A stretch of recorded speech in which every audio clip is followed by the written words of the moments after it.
Pessoal, então dando continuidade à nossa programação, convido agora o médico psiquiatra da Junta Médica deste tribunal, Rafael Mendanha, para conduzir a palestra Saúde Mental no Trabalho. Se trabalhar fosse bom mesmo, de verdade, assim, ninguém seria pago pelo trabalho que faz.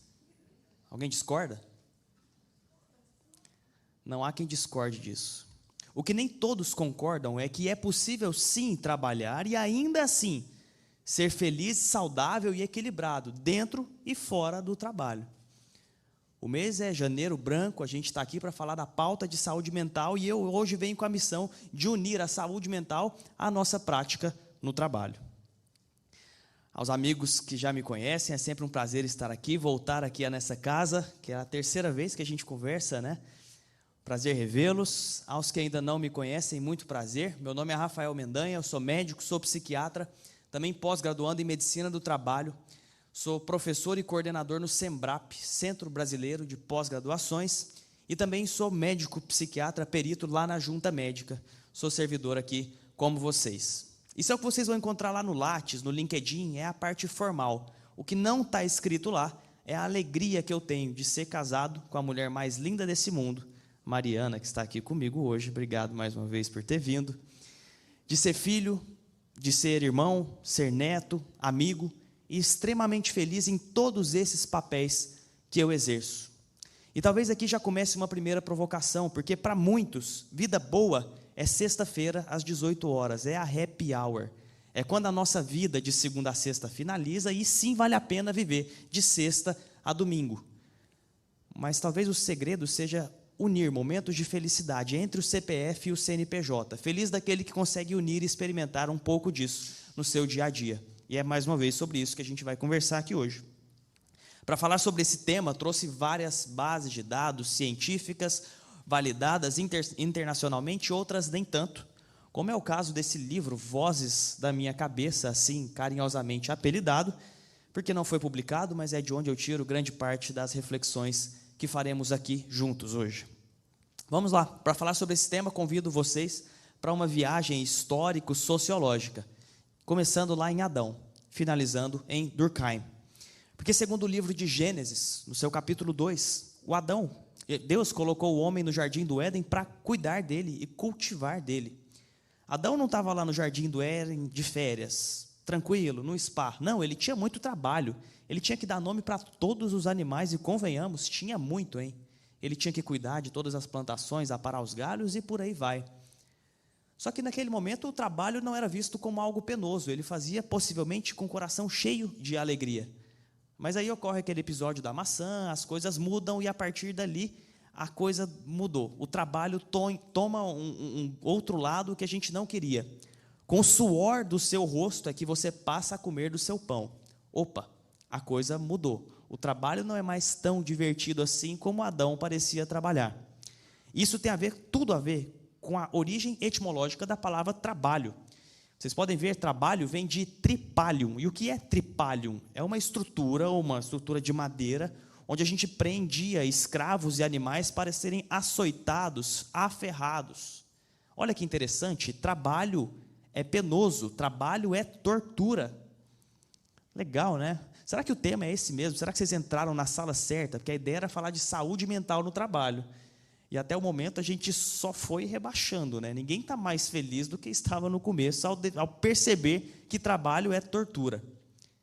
Mas é que não pode ser só isso. Talvez você esteja se perguntando, então por que no fim das contas eu trabalho? Se é só para ser açoitado?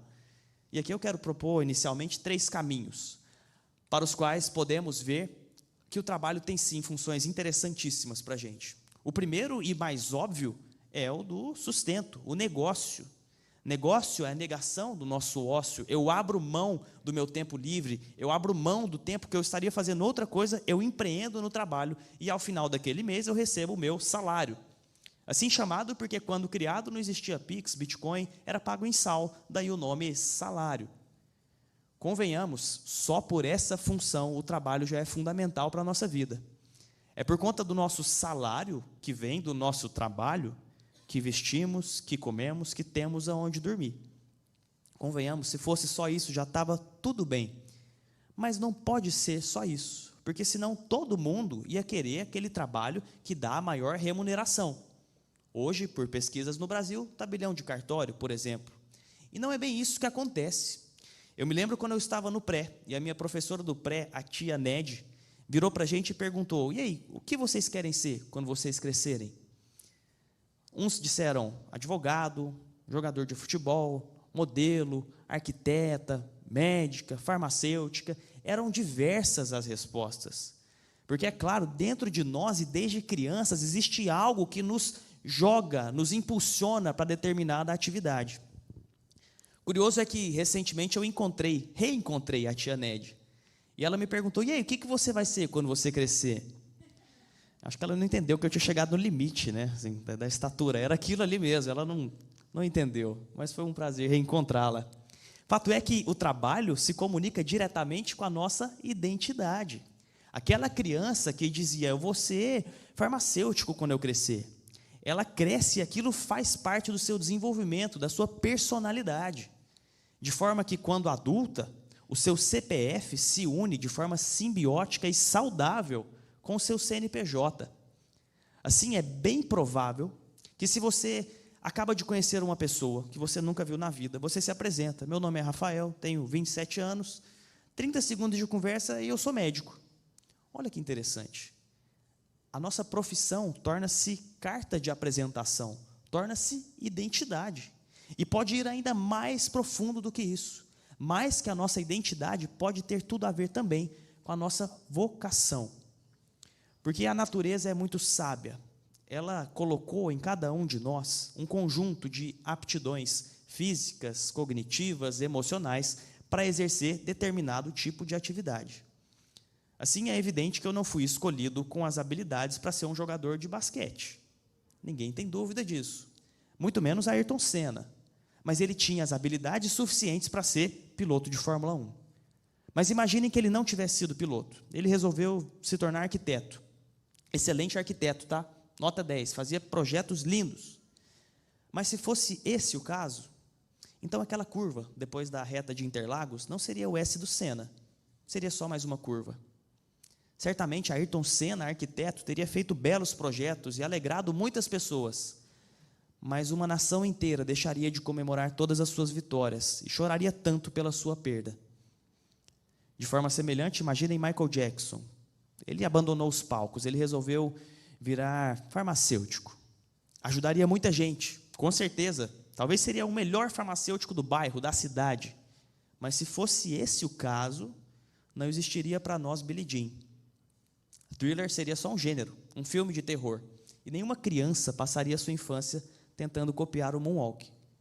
Entenda, Michael Jackson, farmacêutico, ajudaria centenas de pessoas, mas outras milhões de pessoas viveriam num mundo mais triste, certamente menos dançante. De forma semelhante, trago aqui Mateus, que poderia ser Lucas, Manuela, Letícia. Mateus, advogado.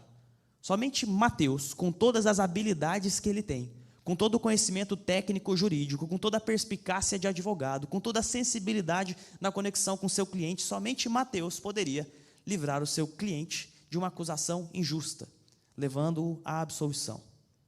De forma muito semelhante, eu fico pensando aqui no Roberto. Esse cara nasceu para falar, ele tem uma voz que dá inveja ao Galvão Bueno. Imagina se a gente colocasse o Roberto para ficar fazendo trabalho de digitação. Já pensou, Roberto? Que sem graça seria. Cada um nasceu com um propósito, cada um foi munido de habilidades e de dons, aptidões para exercer determinada atividade.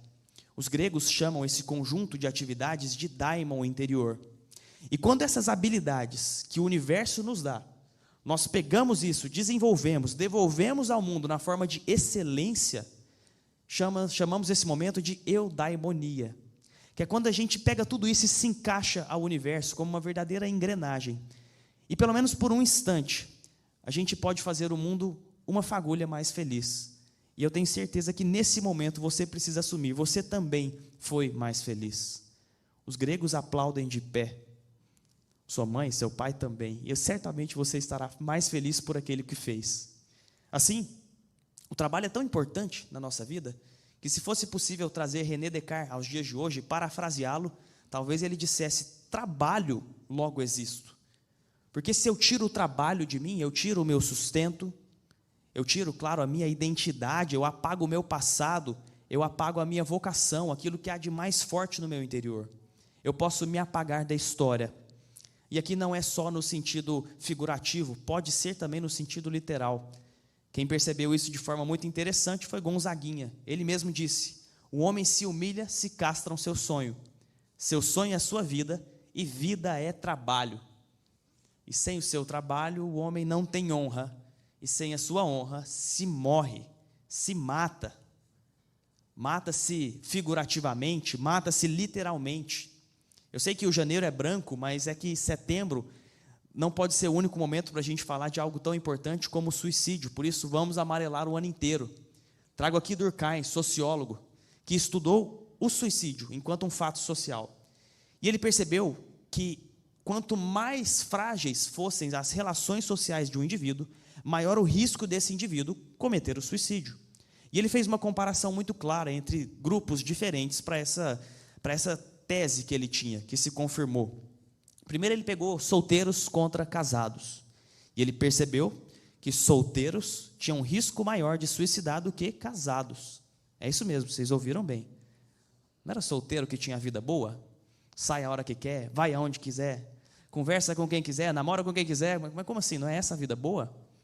Depende daquilo que é valor para você. Para a ciência, para os números, solteiros tinham maior risco de suicídio do que aqueles casados. Porque entende-se que se você... Parto aqui de um relacionamento saudável, tá? Em que duas pessoas se amam e se respeitam. E se um desses indivíduos está passando por um momento difícil e ele resolve deixar o mundo, ele pensa: poxa, esse mundo tão ruim que eu deixo para trás, antes era dividido entre duas pessoas, agora vai ser só sobre o meu companheiro, sobre a minha companheira. Parece injusto. Talvez por 5 segundos eu pense um pouco mais, por 2 minutos eu pense um pouquinho a mais, e talvez esse tempo seja suficiente para não puxar o gatilho, para que eu busque uma ajuda. De forma semelhante, casais sem filhos, eles acabam suicidando mais que casais que têm filhos, pela mesma lógica de ter alguém que depende de mim. De forma semelhante, indivíduos que não são religiosos se suicidam mais daqueles que são religiosos. E Durkheim não atribui isso a nenhum poder divino específico, não. Ele parte do pressuposto que se o indivíduo é religioso, ele frequenta uma comunidade religiosa, seja ela qual for. E numa comunidade religiosa, relacionamentos são formados e pessoas protegem pessoas. Naquele momento, se você está passando por um momento ruim, uma adversidade da vida, você certamente vai ter com quem contar, seja essa religião, qualquer que seja ela. De forma semelhante, indivíduos desempregados, naquela época, Durkheim propunha que tinham maior risco de suicídio do que aqueles indivíduos empregados, pela mesma lógica. Mas aqui podemos ir além, porque vimos que tem a ver com sustento, com identidade, com vocação, mas, claro, também com relacionamentos. Passamos a maior parte das nossas vidas no trabalho. Então, daqui sai amizade, inimizade, relacionamento. Certamente vocês têm um grupo entre vocês que não tem o chefe, e vocês combinam de falar mal do chefe. Acontece, né? Não é só lá onde eu trabalho, não. Não posso falar muita coisa, porque meu chefe está aqui, ó. Aquele grupo lá é aquele que a gente não te colocou, viu, Dr. Gelson? E dali saem bons relacionamentos. É naquele grupo que vocês marcam: ó, sexta-feira, às 18 horas, vamos ali na esquina, que a gente conversa, joga o papo fora. E dali sai casamento, sai padrinho de casamento, sai amizade que dura a vida inteira, sai briga que dura a vida inteira, mas faz parte da vida. Fato é que no trabalho onde estamos inseridos, nos relacionamos. E relacionamentos protegem. O trabalho também nos protege muito. E até aqui, meus amigos, falamos grande parte baseado no livro do Vozes da Minha Cabeça. Daqui para frente eu quero trazer uma literatura mais robusta, científica, para falar sobre a avaliação do trabalho. Será que o excesso adoece? Será que a falta também adoece? O primeiro ponto que eu quero passar é que existe sim uma relação bidirecional entre a falta de trabalho e a saúde mental. De que forma? Do que nós estamos falando? Essa revisão sistemática com meta-análise, que é o topo de evidência científica, mostrou uma associação muito interessante entre o desemprego e a saúde mental. De forma que o desemprego, indivíduos desempregados, ao longo de 12 meses, tinham 50% mais chances de desenvolver sintomas ansiosos e depressivos. E o contrário também era verdadeiro. Indivíduos que experimentavam sintomas ansiosos ou depressivos, sobretudo não tratados, tinham maiores riscos de estarem desempregados num futuro muito próximo. É perceptível, por meio dessa tabela também, que o risco de agravamento de sofrimentos mentais, de transtornos mentais, é basicamente o dobro em indivíduos desempregados do que aqueles que são, de fato, empregados. É o que a gente vê aqui na ansiedade, na depressão e também no abuso de substâncias. Em uma das suas músicas, Djavan canta que se não mata, fere. Aqui na relação do trabalho é parecido, mas é porque a gente viu que fere, e a ciência também nos mostra que mata. Olha só que interessante esse estudo, mais uma revisão sistemática com meta-análise do JAMA Psychiatry, é uma revista excelente, publicada em 2025, mostrou que o desemprego eleva o risco de suicídio em até 200%. Esse risco é maior, é claro, naqueles grupos considerados de risco, homens de 35 a 65 anos, solteiros ou divorciados, e também de baixa renda. Dados recentes que confirmam o que já nos trazia Durkheim há muitos anos. Mas tá bom, e a falta de trabalho adoece, e o excesso? A gente tem um limite específico para o qual a gente pode trabalhar e a partir dali fica perigoso? Sim, a literatura também nos mostra que sim. Esses dois estudos nos mostram que a relação de saúde mental com o trabalho piora muito a partir de 48 horas trabalhadas por semana, aumentando o risco de depressão em indivíduos que são previamente rígidos em até 44%. É interessante que essa relação é dose dependente. Quanto mais eu trabalho, mais eu aumento os meus riscos. De forma que a própria Organização Internacional do Trabalho já definiu. O limite ideal é até no máximo 48 horas por semana. Se possível 40, é mais interessante. Porque a partir de 48 horas por semana, eu aumento em 44% o risco de ideação suicida em indivíduos que estavam previamente rígidos. E se eu aumento de 48 para 55, o meu risco aumenta também para 65%. A falta de trabalho adoece. O excesso de trabalho também adoece. A falta de trabalho mata, mas convenhamos, a falta do trabalho, o excesso de trabalho, tudo nos remonta ao desequilíbrio. E o trabalho também pode viciar. Estou falando aqui de workaholismo. Isso é um alerta para nós, porque afinal de contas vivemos numa sociedade hiperprodutiva. Trabalhe enquanto eles dormem, estude enquanto eles descansam. Você é máquina, faça o que quiser. Então a gente aplaude quando um colega que trabalha com a gente nos diz que ficou 2 semanas inteiras, dormindo 2 horas por noite e conseguiu entregar a sua planilha, conseguiu entregar a sua meta. A gente aplaude e pensa, nossa, eu quero ser igual a esse cara, olha, ele nem precisa dormir, ele passou um mês inteiro acordado, que maravilha.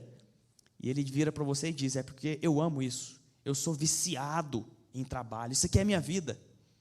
Viciado em trabalho, workaholismo, alcoolismo, dependências. O alcoolismo é uma dependência química, o workaholismo é uma dependência comportamental. Para o workaholic a gente aplaude, parabéns, você é sensacional, quero ser igual a você. Mas se ele estivesse nos confessando, eu estou com um problema de álcool, eu sou dependente de álcool, a gente diria, amigo, você precisa de ajuda e tratamento, vamos ali que eu te ajudo. Mas geralmente não é isso que acontece. E aí fica a questão, tá bom, esse cara produziu demais, ganhou uma plaquinha lá, funcionário do mês, funcionário do ano, trabalha com uma medalha aqui de funcionário. Às custas de quê?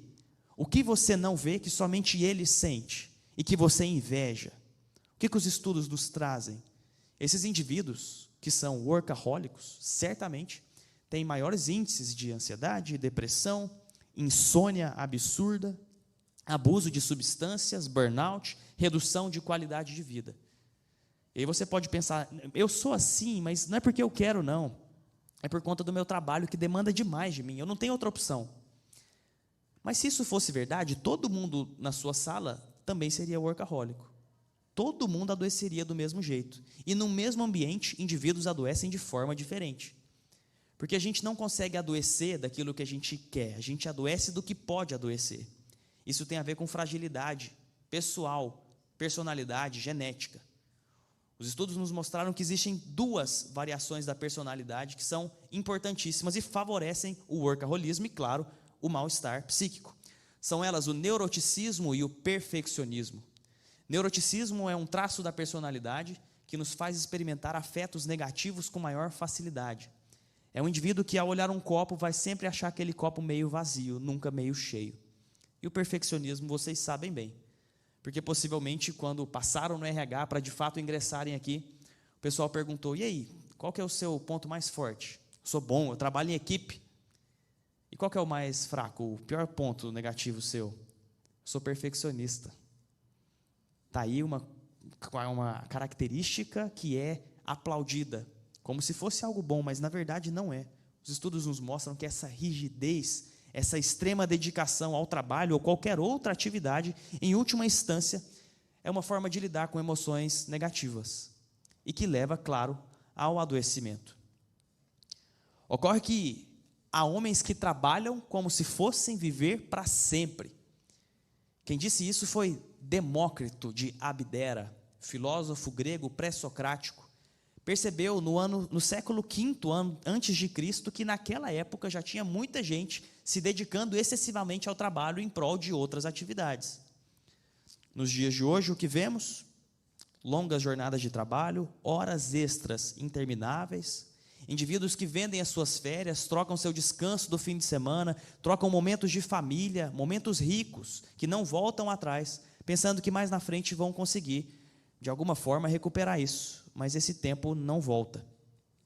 E eu já fui desses, e eu preciso ficar sempre alerta para que não volte a ser. Conto um caso prático. Eu estava no meio da faculdade, meu irmão tinha acabado de se formar, meu irmão é médico também. E sabe o que eu gostava?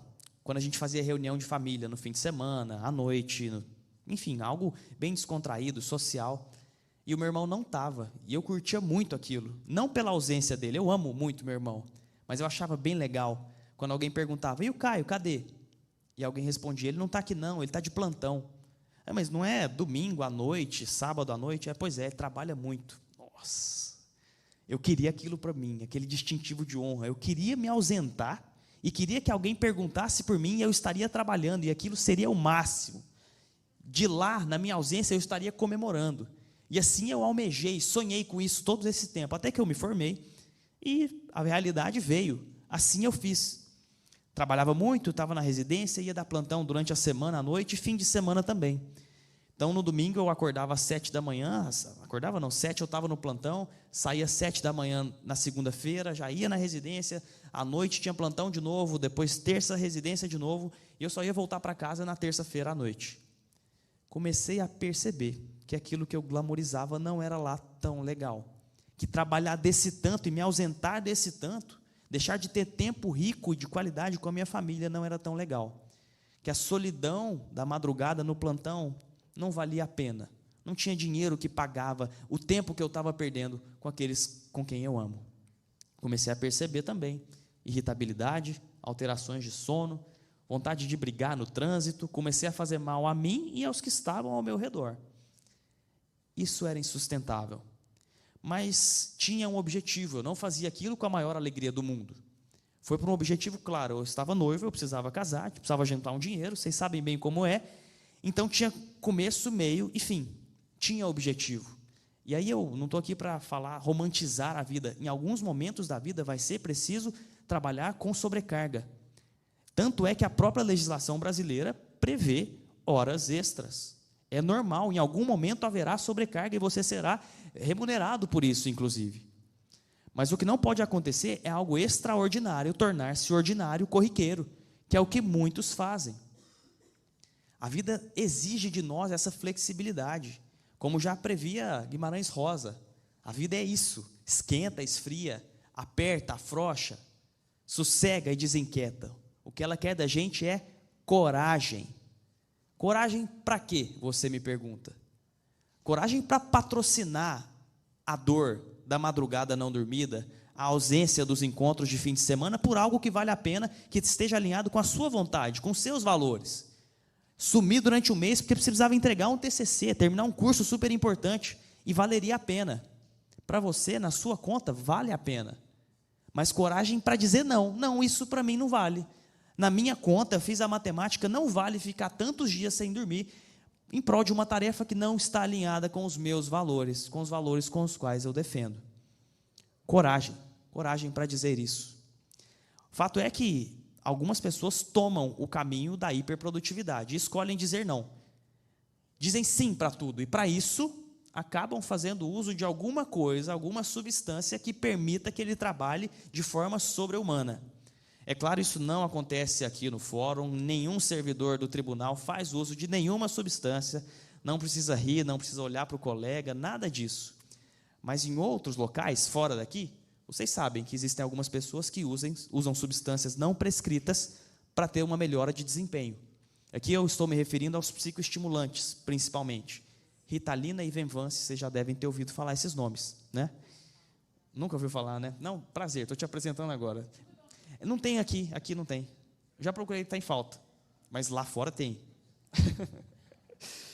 E aí, será que vale a pena? Essas chamadas smart drugs melhoram de fato o desempenho cognitivo? Vale a pena experimentar? Porque quem toma fala, nossa, é uma euforia, eu viro outro, eu viro uma máquina de produção.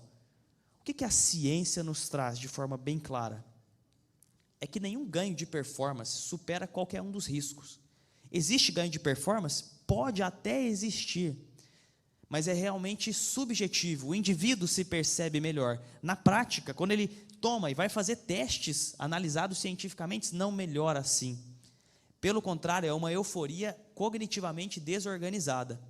E os riscos são maiores que os ínfimos benefícios que são subjetivos. De quais riscos estamos falando? Aqui, claro, de um uso não prescrito. Risco de insônia, porque são medicamentos que mexem com noradrenalina, dopamina, que alteram o ciclo circadiano.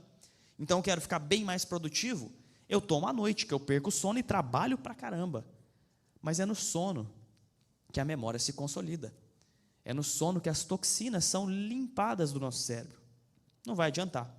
Aumento de irritabilidade, aumento de ansiedade, polarização do humor, sobretudo para humor mais disfórico, começa a dar vontade de brigar com o chefe, de bater o carro na rua, de chutar o cachorro, uma irritabilidade que não é sua, mas é induzida, potencializada por neurotransmissores que você não precisa em excesso.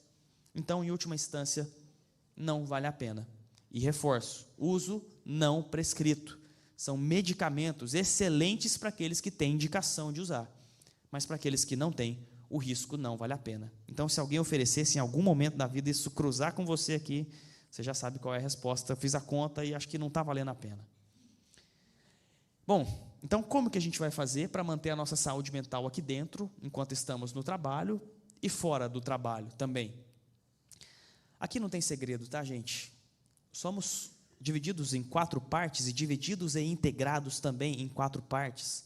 Somos seres biológicos, psicológicos, sociais e espirituais.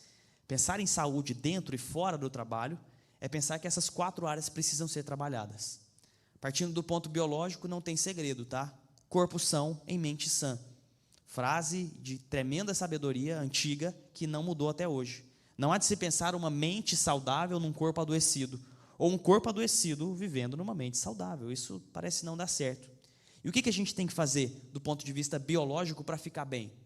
O básico bem feito, como dizia minha avó, dormir bem. É exatamente no sono que a memória se consolida, que o sistema linfático limpa as toxinas produzidas ao longo do nosso dia.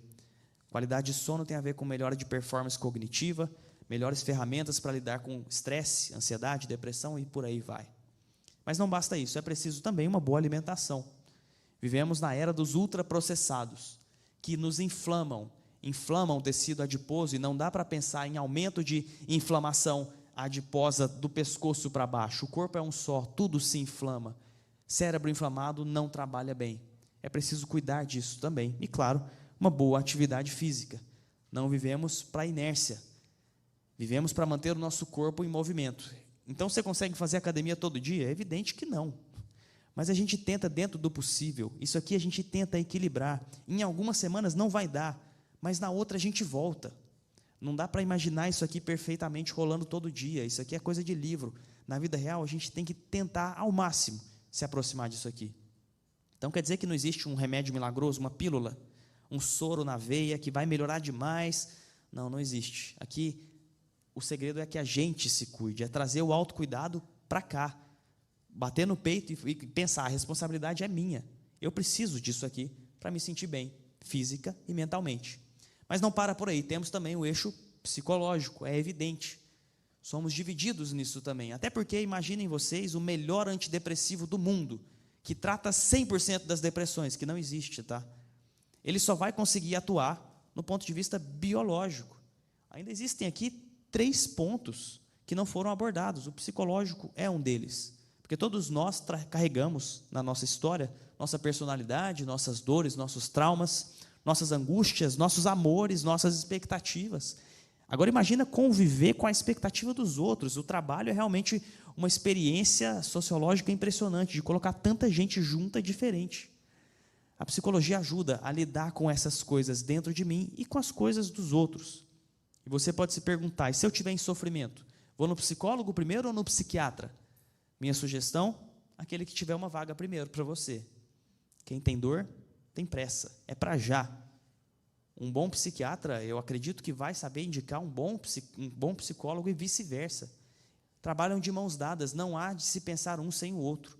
E claro, os estudos nos mostram, é bem mais evidente a farmacoterapia combinado com a psicoterapia para diversos transtornos. Não dá para abrir mão disso. Mas também existe o eixo social. Segundo Bauman, vivemos na sociedade líquida, liquidez das nossas relações. Tudo é muito supérfluo, superficial, rápido, e assim criamos uma pandemia de solidão. Tanto que, lá no Reino Unido, por exemplo, foi criado o Ministério da Solidão em 2018. Isso foi antes da pandemia. Depois da pandemia, Coreia do Sul também já criou, e outros países europeus também criaram.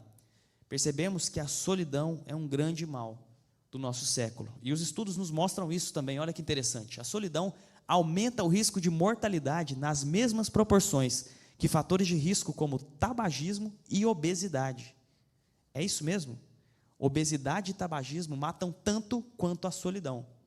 Em outras palavras, melhor ser um gordinho, gente boa, boa praça, cheio de amigos, do que um sarado e solitário.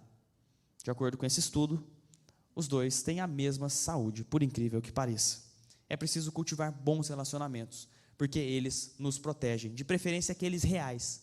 A internet, a velocidade das coisas está aí para nos ajudar a conectar aqueles que estão distantes, mas aqueles que estão próximos é preciso primar por contatos reais, contatos olho a olho, como estamos fazendo aqui hoje. Isso aqui poderia ser uma call, um meet, mas a gente abriu mão do nosso tempo para poder olhar olho no olho, poder pegar um pouco das expressões, porque isso não tem internet que consegue passar.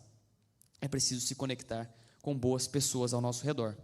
E por fim, a espiritualidade. Os estudos também mostram que a boa prática de espiritualidade estão associadas à melhora da resiliência, enfrentamento de sintomas adversos gerais, melhora de qualidade de vida e, claro, prevenção também de suicídio, como já previa Durkheim lá atrás. Mas eu quero perguntar para vocês, então, isso é básico, a gente já sabe, é coisa que a gente só não pratica. Não falei nada de absurdo, nada de muito novo aqui. Então, se a gente já sabe, por que a gente não faz e por que a gente continua adoecendo dentro e fora do trabalho? Aqui vocês podem abrir a internet e fazer sua pesquisa e vocês vão encontrar diversos dados. Eu quero propor uma reflexão um pouco diferente. Adoecemos tanto por conta de 2 fatores que trago para vocês: pelas escolhas e pelo amor. São as reflexões finais que eu convido vocês para me acompanharem. Bom, como é que era antes? Vamos voltar muitos anos atrás. Há muitos anos, era o destino quem ditava a jornada do próprio indivíduo. Assim, ele não escolhia com quem ele iria se casar. Nascia, crescia, seus pais delimitavam com quem ia casar e acabou, não tinha escolha. O mesmo servia para a profissão. Filho de agricultor, seria agricultor. Filho, neto, bisneto de artesão, seria artesão. Não existia flexibilidade. Você pensa, que chato, hein? Não podia escolher nada, nada. Chato? Isso protegia. Era como se fosse uma liberdade de zoológico. Podia fazer o que você quisesse dentro da jaula. Não pode sair da jaula. Fica aí, faz o que quiser, mas seu limite é aqui. E limites protegiam contra a angústia da escolha. Porque hoje é diferente. Eu posso casar ou não casar, casar e descasar. Eu posso viver a vida inteira sozinho, namorar com quantas pessoas eu quiser. Posso tudo. Isso serve também para o trabalho. Hoje são catalogadas mais de 900 profissões que não existiam há pouquíssimo tempo. E amanhã certamente estarão novas em profissões lá. São muitos caminhos para eu escolher. E por que que isso acontece? Porque somos seres humanos, nós não somos gatos. O gato, por exemplo, ele nasce gato, procria gato, morre gato. O gato é escravo do próprio instinto de ser gato. Você não vê um gato tomando um rumo diferente a não ser um gato. O mesmo acontece com o cachorro, com a galinha. São escravos da própria herança genética deles. Assim, o vento venta, a maré mareia, o sapo sapeia, o gato gateia. E o ser humano? Não, o ser humano não tem essa opção. Ele, por definição, é um ser livre, que precisa escolher, e escolher angustia. Quando nos deparamos com muitas possibilidades, nos angustiamos. Por isso você vai na pizzaria, abre o seu cardápio, diversos sabores, só coisa bonita, e você pensa, nossa, era isso que eu queria. Mas depois de 5 minutos você está angustiado, você não sabe qual você vai escolher, porque se escolhe A, você deixa de experimentar todos os outros sabores.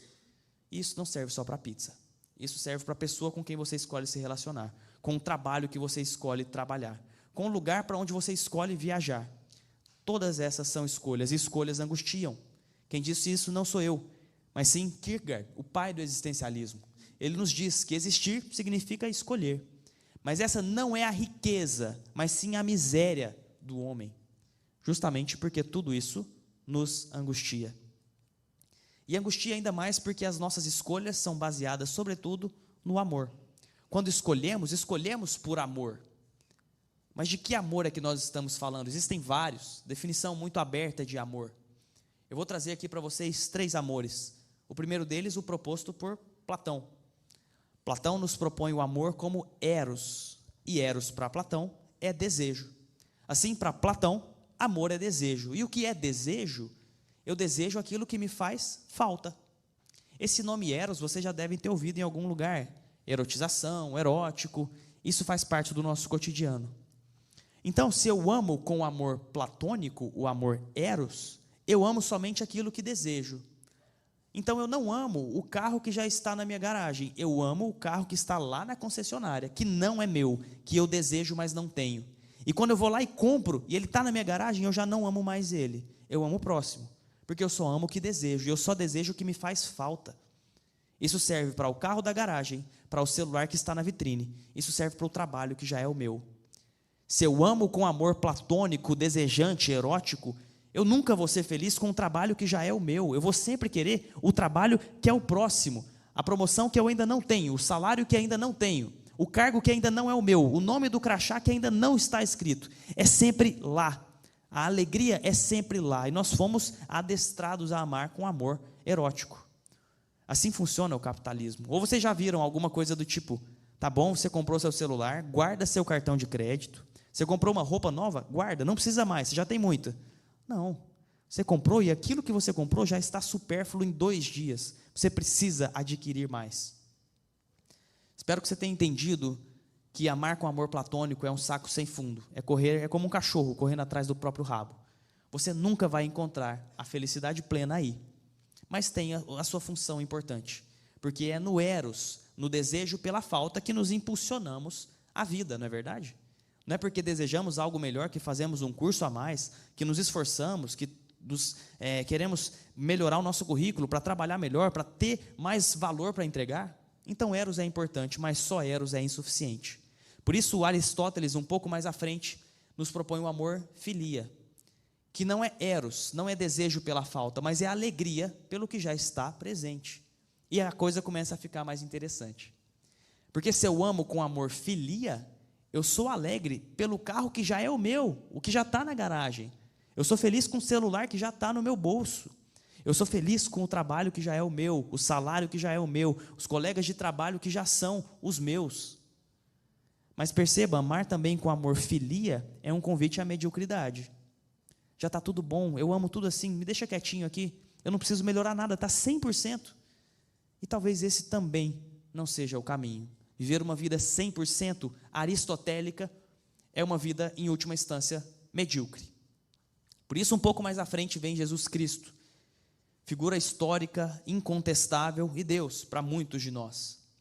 Um pouco mais à frente ele propõe um outro tipo de amor, um amor ágape, que não é nem desejo pela falta, nem filia, alegria solitária, mas sentimento que é compartilhado, Alegria que só faz sentido se o outro que está do meu lado se alegra junto comigo, a quem ele chama de o próximo, a quem ele diz que eu devo amar como a mim mesmo.